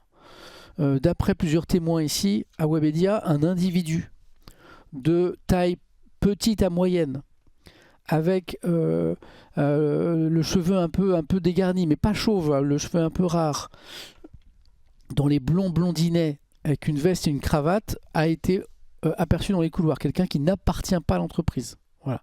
Ça, je ne sais pas qui c'est. Voilà. Il se serait présenté auprès de plusieurs personnes qui sont allées vers lui, comme un certain Charles. Voilà, je ne sais absolument. Bon, on va poursuivre l'enquête. Voilà. Charles. À voir. Bon, la bonne nouvelle, c'est qu'on a fait les municipales, qu'on a fait l'Iran et qu'on a fait OpenAI. Donc, on va pouvoir passer au sport. J'avais pris tellement d'avance que finalement, ce petit problème technique va pas tellement nous embêter que ça. Donc regardez le sport, il y a quand même des choses incroyables. J'ai 3 grosses actus sur le sport, enfin même 4. Donc on y va, il nous reste 12 minutes, vamos. Alors d'abord la une du Parisien sur les supporters du PSG le savent bien sûr. Ah bah c'est magnifique ce que le PSG a fait hier, voilà. Ils avaient gagné 5-2 à l'aller contre Chelsea et cette fois sur la pelouse de Chelsea, 3-0, c'est qualifié pour les quarts de finale, puisque là c'était les 8e de la Ligue des Champions, hein, le PSG qu'on dit un peu moins à l'aise en championnat et en Ligue des Champions par rapport à la saison précédente, eh bien ça va beaucoup mieux, en tout cas ça va beaucoup mieux. Le match d'hier était assez incroyable et le Parisien écrit la balade, non pas la balade des gens heureux avec 2 L, mais la balade, la promenade. Paris s'est qualifié hier soir pour les quarts de finale de Ligue des Champions en s'imposant aisément sur le terrain des Blues après sa victoire 5-2 à l'aller. Il y a un petit édito voilà, d'un supporter heureux, je pense, hein. Voilà. Clément Dossin, chef du service des sports, est un chef du service des sports du Parisien heureux. Le retour des beaux jours. Lisons. La force de l'habitude, le PSG est en quart de finale de la Ligue des Champions et il peut bien s'agir de la 9e fois sous l'ère QSI sans qu'on joue pour autant les blasés. Je lis, hein, je suis pas pro Paris, mais vous avez une sacrée équipe, amis parisiens. Chapeau, nous dit Diesel dans le chat. Oui, Paris est à sa place dans le grand 8 européen. Il ne faut rien banaliser. C'est la rançon de la gloire des grands champions, susciter une attente éternelle seulement satisfaite quand les victoires succèdent aux trophées, quand les trophées s'empilent et que le palmarès gonfle. Paris en est là. Il l'a bien cherché, nous direz-vous. Sa campagne européenne victorieuse de 2025 a eu ceci de magique, de fabuleux, irrationnel, qu'elle ne résonnera jamais en nous comme un lointain souvenir, plutôt comme un « oh c'est mignon ». C'est assez chou en vrai. Comme un doudou qu'on serre contre soi pour passer les rencontres poussives de l'hiver. J'aime bien parfois sur le sport les plumes qui se libèrent un petit peu comme ça, on est dans le plaisir, on est dans la gourmandise. Hein, on est un petit peu dans le sucré, là, la petite couche de gras derrière. Là. Je relis cette phrase. Sa campagne européenne victorieuse de 2025 a eu ceci de magique, fabuleux, irrationnel, qu'elle ne résonnera jamais en nous comme un lointain souvenir, plutôt comme un doudou qu'on serre contre soi pour passer les rencontres poussives de l'hiver. Elle nous a surtout laissé un sacré goût de reviens-y. Ça tombe bien, c'est l'heure. Paris semble retrouver sa magie au meilleur moment. Les blessés d'hier sont redevenus les buteurs d'aujourd'hui et Luis Enrique n'a visiblement rien perdu de son mojo dès lors qu'il dispose de toutes ses forces vives. Les ingrédients du succès sont à nouveau réunis, on en salive. Donc voilà. Est-ce que le PSG, qu'est-ce que vous en pensez? Est-ce que le PSG est revenu à son meilleur niveau? Là, voilà, ce serait formidable. Ah, c'est reparti en lag là? Ça relague? Ça va mieux? Ça va mieux le stream? Un petit F5, n'hésitez pas. Hein. Le printemps est là, tout proche, et avec lui les promesses du retour des beaux jours, des soirées qui s'étirent et des nuits de liesse. Se souvenir des belles choses ne coûte rien, ça fait chaud au cœur. Rêvons plus grand qu'ils disent.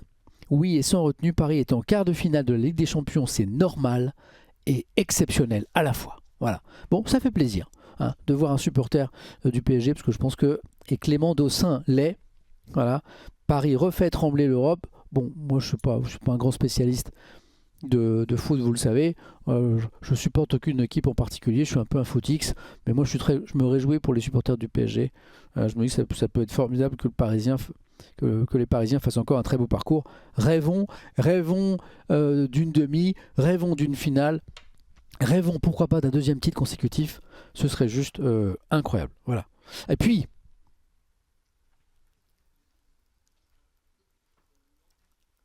je vous lis sur le PSG.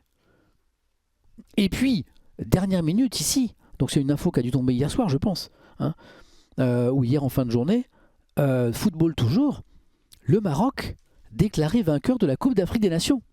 Alors moi ce matin je lis ça, je fais quoi? Qu'est-ce qui se passe? C'est un nouveau rebondissement dans la folie de la CAN 2025, près de 2 mois après sa défaite face au Sénégal à Rabat, le Maroc est finalement déclaré vainqueur de la compétition qu'il recevait à domicile. Oui, vous m'indiquez que c'est tombé hier soir. Le jury d'appel de la Confédération africaine de football a décidé de déclarer l'équipe nationale du Sénégal forfait lors de la finale de la CAN 2025, le résultat étant homologué sur le score de 3-0 en faveur de la Fédération royale marocaine de football. Oui, des mois plus tard, c'est Brest-Canard. Oui, mais c'est tombé hier soir, l'Inacos, c'est tout nouveau. La réserve introduite par le Maroc est déclarée fondée par le jury d'appel de la Coupe d'Afrique des Nations. On rappelle qu'après sa défaite face au Sénégal en finale, le Maroc avait déposé un recours auprès de l'instance africaine pointant du doigt le comportement de son adversaire. On rappelle que lors de la finale du 18 janvier, on est quand même pile 3 mois après. Non, c'est pas 2 mois après, c'est 3 mois après. On est le 18 mars. Attends. Ah non, t'as raison, c'est 2 mois. Février, mars, 2 mois après. Pile. Les Sénégalais avaient quitté le terrain pendant plus de 10 minutes à la suite d'un pénalty accordé au Maroc à la toute fin du temps réglementaire. Les Sénégalais qui étaient finalement retournés sur la pelouse avant de s'imposer en prolongation, mais le jury d'appel a estimé que ce faisant, les Lions de la Teranga avaient enfreint l'article 82 du règlement de la CAN, lequel stipule que si une équipe quitte le terrain avant la fin réglementaire sans l'autorisation de l'arbitre, elle sera considérée comme perdante et sera définitivement éliminée de la compétition. Le Sénégal dispose toujours d'un recours possible devant le TAS, le tribunal arbitral du sport, dans un délai de 10 jours, donc c'est peut-être pas terminé. Le 28 mars, il doit disputer un match amical face à l'Équateur au Stade de France, rencontre qui devait permettre aux Lions de la Teranga de présenter leur trophée aux fans français. Eh bien, incroyable. Voilà. Eh bien, cette CAN déjà avait été assez animée, certains parlaient de l'arbitrage, et là effectivement ça n'est pas terminé. C'est fou, hein? Ouais. Je suis d'accord sur le fond, dit Chirofra, mais il n'y a pas besoin de 2 mois pour se décider là-dessus. Moi je suis d'accord avec Chirofra. C'est-à-dire que, à supposer que ce soit la bonne décision, ce qui est choquant, c'est qu'elle soit prise 2 mois après, quoi. 2 mois pour prendre cette décision? C'est quoi ce bins? Ça n'a aucun sens. Hein? Alors je lis quelques-uns de vos messages, hein, dans le chat. Débile, magouille, dinguerie, ridicule. Le match a duré 90 minutes avec 2 mois de prolongation. Joli, Mosrakin, bravo. Pardon, je n'ai remercié aucun sub ce matin. Je suis désolé. Mais vraiment personne, quoi. Merci Flamme d'Argent. Merci Nanjo. Merci Didibi. Merci Stéphou Plaboum. Pardon. Ça parle de corruption. Ouais. Ridicule. Ouais. À quoi bon regarder le foot aujourd'hui? Vous êtes colère, hein, vous êtes colère. Hein. Ça parle de valise de billets. Visiblement, il aura fallu 2 mois pour lire le règlement. Voilà. Ouais. Ah, désolé. Bon. Ouais. Ça frise. Bon. Alors que ça frise un peu sur la revue de presse, c'est pas très grave. En revanche, si vraiment le MVP qui arrive, avec un joli MVP, avec des beaux chroniqueurs, il y a Avaman, il y a Mimi Hegel, il y a Ludovic B, il y a Arthur Perticose, invité MVP à 12h. Si ce MVP il est un peu gêné, empêché, abîmé par des problèmes de co, je serais vraiment super triste, super déçu, quoi. Parce que c'est vraiment beaucoup de travail. Je croise les doigts, je touche du bois. Alors, c'est pas tout. J'ai un très bel article dans le Figaro sur un nouvel espoir du tennis français. Voilà. Et après, on parlera de football américain, c'est pas terminé. Il y a un petit truc caché là que vous ne voyez pas encore. Regardez le Figaro. Ismaël Camara. Non, c'est pas là, c'est ici. Mais il est où le tennis? Ah, ici. Les belles promesses de Moïse Kouamé. Nouveau phénomène du tennis français. Alors les spécialistes du tennis, vous avez sûrement déjà entendu ce nom. Moi, je ne le connaissais pas. Bon, déjà, l'athlète a l'air incroyable. La photo est superbe. Moïse Kouamé s'est hissé pour la première fois de sa carrière dans un grand tableau sur le circuit principal à l'ATP 250 de Montpellier. C'est ça l'actu. Les belles promesses de Moïse Kouamé, nouveau phénomène du tennis français. Invité cette semaine au tournoi de Miami à 17 ans, la nouvelle attraction va disputer son premier Masters 1000. Sugar me dit ouais, c'est un petit crack en vogue depuis 1 ou 2 ans. Voilà. Il n'a que 17 ans. Moïse Kouamé, Venus Williams, même 5 ans, la championne au 7 titres du Grand Chelem, va disputer son 23e Master 1000 à WTA à Miami et à 17 ans. 17 ans, il vient de les avoir. Hein. Il avait 16 ans jusqu'au 6 mars. Également invité par les organisateurs, le nouveau phénomène du tennis français va faire ses premiers pas dans un grand tableau de cette catégorie du tournoi après une première expérience à Madrid l'an dernier. L'actuel 385e mondial, on va se calmer, hein, a eu certes un petit coup de pouce pour donner l'occasion de se tester à très haut niveau, mais il n'a pas usurpé sa place loin de là, lui qui en a gagné 491 places depuis le début de l'année, entamé au 876e rang. À âge comparable, il avance plus vite que Yannick Sinner et suit un rythme proche de celui de Carlos Alcaraz. Incroyable. Il a commencé le tennis à Sarcelles à 5 ans. Et je crois que l'article revient un petit peu sur son parcours. Voilà. Il est à 16 ans. Ah merci. Tu veux qu'on mette le son? J'espère qu'on va pas avoir de problème de MVP parce que là ça lag et tout. Hein. C'est deux choses différentes ou? On sait pas trop, on va regarder juste après. Ah, attends. Ouais, en fait, c'est normal. Ah. En fait, c'est pour éviter qu'elle reste coincée dans l'oreille. D'accord. Tu peux la mettre et tu. Rentre pas. Sinon, je l'enlève. Ouais, je t'avoue que là elle va tomber. Désolé les amis, je reviens. Désolé. Ouais, ça rentre pas, c'est trop petit. Trop gros. Ouais, merci. Désolé, je mets mon micro. Hop. Ouah.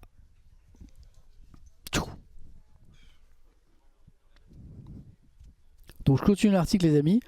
Déjà solide dans tous les comportements du jeu, capable de servir au-delà de 220 km/h, merci c'est gentil, de bien défendre avec une sacrée couverture de terrain et d'envoyer des gros missiles en coup droit. Ce grand gabarit, il fait 1m89, se présente comme un digne héritier de Gaël Monfils. Je fais attention à pas baisser mon pantalon. Merci à toi. Voilà, j'ai fait attention à pas baisser mon pantalon, vous avez vu. Mais je tiens à ma propre identité, martèle-t-il. Parce que vous étiez plusieurs à me dire tout à l'heure qu'effectivement il y avait une petite vibe Gaël Monfils. Voilà.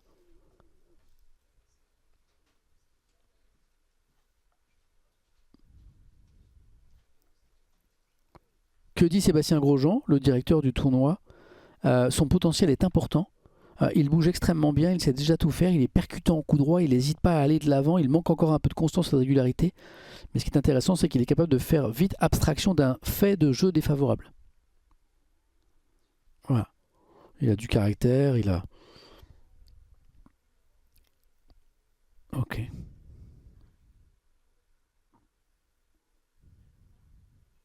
C'est bon, je croyais avoir des choses un peu sur son enfance, mais je me suis trompé. Voilà. Bon, je sais que certains connaissaient déjà ce joueur, quoi. Salut Horizon Aura, merci pour la force que tu donnes à la chaîne. Merci, n'hésite pas à sub. Voilà. Et alors, petit bonus. Voilà. Là, vous allez dire, je vous gâte ce matin. Regardez, il y a un titre caché. Il y a une info cachée qui va apparaître là. Regardez. Ah, parce que ici, je suis pas sur mon setup, donc ça y a un petit bug. Je vous ai rajouté un article sur un autre espoir français. Un autre espoir français, mais cette fois aux États-Unis, parce qu'il est parti aux États-Unis en foot US, en foot américain. Il s'appelle Ismaël Camara. Alors, tu viens de dire, Valouting, solide le Moïse en parlant du tennisman. Regarde celui-ci. Regarde celui-ci. Ismaël Camara, le Wemby du foot américain. Ce colosse, écoutez les chiffres, d'1,98 m pour 152 kilos. Voilà. C'est le beau bébé à droite là. Et regardez comment il soulève le joueur. Regardez le gars. Voilà. Est l'un des meilleurs espoirs du foot américain. Aujourd'hui lycéen au Texas, le français de 18 ans est courtisé par les plus prestigieuses universités outre-Atlantique. Et il a une histoire incroyable.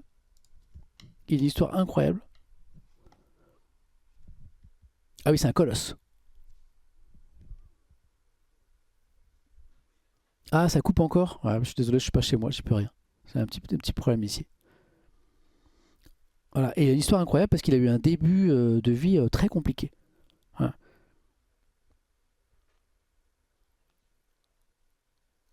Alors justement, donc ça c'est un papier dans l'équipe, si je dis pas de bêtises, ouais, c'est ça. L'équipe qui revient justement sur son enfance.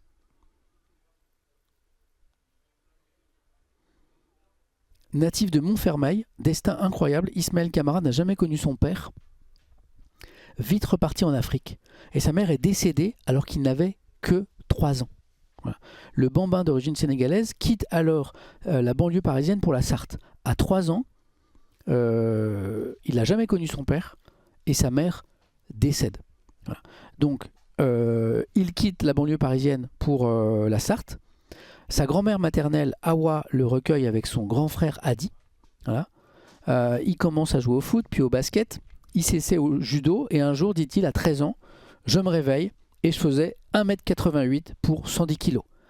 Ouais, vous avez un gamin à la maison, à 13 ans, il fait 1,88 m pour 110 kilos. Il dit, je suis descendu chercher le courrier de ma mamie. Il y a quelqu'un qui a écrit « Oh le pauvre, la Sarthe à 3 ans ». Et je tombe dans la boîte aux lettres sur un flyer des Caïmans 72, le club de foot US du Mans. Il était écrit « Ce sport était fait pour toi ». Je ne remercierai jamais assez le gars qui a mis ça là. Dès le premier entraînement, j'ai accroché, sauf que je ne pouvais pas jouer en compétition à cause de mon âge. Voilà. J'ai dû attendre 1 an pour avoir un double surclassement. Voilà. On devient champion territorial avec les Flashs de la Courneuve en U16. J'adorais déjà les réseaux sociaux, je sentais qu'il y avait un truc avec ça. Je diffusais des stories sur TikTok, Instagram, Twitter. Je voyais des lycéens américains qui postaient leurs vidéos. J'ai commencé à voir des retours des États-Unis. Hein. Et puis, Ismaël est présenté à un showcase en juillet 2023 à la Courneuve. C'est le début un petit peu de l'explosion. Voilà. Et là, il casse la baraque. On n'a vu que lui. J'étais avec Steven Chiochi, raconte un témoin, un coach américain de Bryant University dans le New Jersey. Il n'en revenait pas. Isma marchait sur des gars de 18-19 ans. Ce camp a été un déclic. L'adolescent qui a de la famille éloignée au Texas fait le grand saut en mai 2024. Voilà. Et il est mis en relation avec Alan Metzel, qui est coach au lycée de Gilmer, qui est un lycée américain dans une petite ville texane, à 2 heures de route de Dallas. Son équipe, l'équipe des Buckeyes, a été championne de l'État en 2023 et Metzel est aussi pasteur et bien intégré dans la communauté locale. Et l'histoire fracturée d'Ismaël, on rappelle, à 3 ans, il n'avait jamais connu son père et sa maman était morte. Tu vas bien? Ah, il y a Clotilde qui vient pour le maquillage. Coucou Ava, coucou Ludo. Ça va Mimi? Ouais, c'est quand ce maquillage. Ça va? Tu vas bien? Le titan colossal, exactement. Et donc, le pasteur, Metzel, qui est aussi l'entraîneur de cette équipe dans un lycée américain, dit que cette histoire l'a touché. On l'a vite aimé et choyé parce que Big, alors Big c'est son surnom, est un enfant adorable, retrace Robinson, devenu père adoptif et protecteur. La vie ne l'a pas épargné, les épreuves l'ont façonné, rendu plus fort, sa motivation est hors norme. Il sait qu'il est né pour ça. Dieu a veillé sur lui dès le début, il a guidé ses pas en plaçant les bonnes personnes sur sa route. Tous les coachs s'accordent à dire qu'ils ont rarement vu un tel potentiel à cet âge. Voilà. Et c'est drôle parce que du coup, son numéro de joueur 72 est en hommage au département de la Sarthe qui l'a accueilli à 3 ans. Voilà. Dans la salle de sport du lycée, ça parlera aux spécialistes, il soulève régulièrement 340 kg au squat. Tu fais du squat, Clotilde? Les gens te disent bonjour. En dehors du lycée, il bénéficie d'une structure privée avec la renommée Chip Smith comme préparateur physique.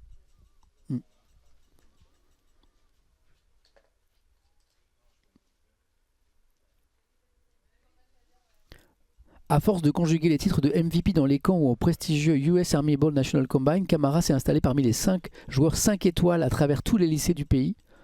Il a même déjà sa vignette Panini qu'il signe et dédicace à tour de bras. Plus d'une cinquantaine d'universités, parmi les plus prestigieuses, comme Oregon, Alabama ou Oklahoma, le drague déjà.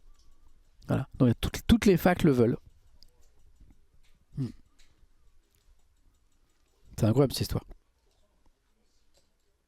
Alors, donc il va devoir choisir, il rentre dans la dernière année de lycée, il va devoir préparer son high school diploma, c'est l'équivalent de notre bac, et il dit cette décision va être un premier tournant de ma carrière, quand tu viens de là d'où je viens de zéro, tu développes un gros mental, c'est mon moteur, je veux aussi être un exemple pour les jeunes français, ouvrir la porte et montrer que c'est possible. Chacun son histoire, Wembanyama a un parcours différent du mien, mais il reste une référence de réussite en NBA, j'aimerais être le futur Wemby du foot américain. Il a quel âge? Et aujourd'hui, il a 18 ans. Pour lui, la rentrée universitaire, ce sera en 2027. Depuis cette saison, les universités sont autorisées à rémunérer leurs athlètes avec des contrats pouvant atteindre 2 millions de dollars. Depuis cette saison-là, les universités sont autorisées à rémunérer leurs athlètes avec des athlètes pouvant atteindre 2 millions de dollars par an. Pour les meilleurs, Ismaël et son entourage ne font pas de son futur choix une question d'argent. L'espoir tricolore veut surtout se préparer à une bonne draft NFL à l'horizon 2030. C'est incroyable, hein? C'est fou, hein? Moi, c'est la première fois que j'entends parler de ce jeune homme. Je rappelle les mensurations. 1m98, 152 kg. Pour ceux qui n'ont pas vu la photo, c'est le jeune homme à droite, là, qui soulève ses adversaires comme s'il faisait 10 kilos. Voilà. Peut-être que dans quelques années, vous entendrez parler de ce jeune homme, Ismaël Camara, avec des gens, des commentateurs disant que c'est le Wemby du foot américain, c'est le Français qui casse tout aux États-Unis. Voilà. Et vous en aurez entendu parler dans cet article de l'équipe. Voilà. Je suis content qu'on a eu cette jolie page sport ce matin.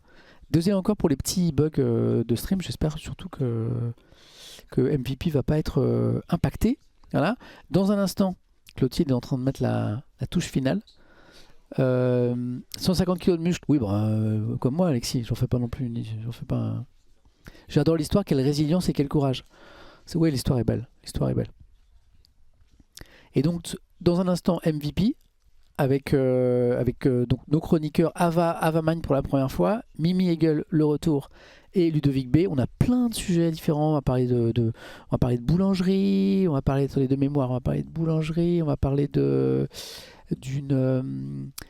entreprise qui flèche les dons en matière caritative pour savoir exactement où votre don va. Attendez, c'est quoi, je vais vous faire le sommaire, moi. Attendez, je vous fais le sommaire de MVP.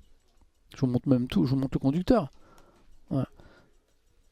Donc au début, on aura les petites histoires d'actualité à la une comme d'habitude. On parlera de boulangerie, ça je vous l'ai dit. Ah oui, on parlera du ghosting. Le ghosting, c'est-à-dire quand les entreprises ne répondent pas aux lettres de candidature. Ouais. Les RH qui ne répondent pas aux lettres de candidature, voire même quand c'est aller un peu plus loin. Donc le phénomène du ghosting. Voilà.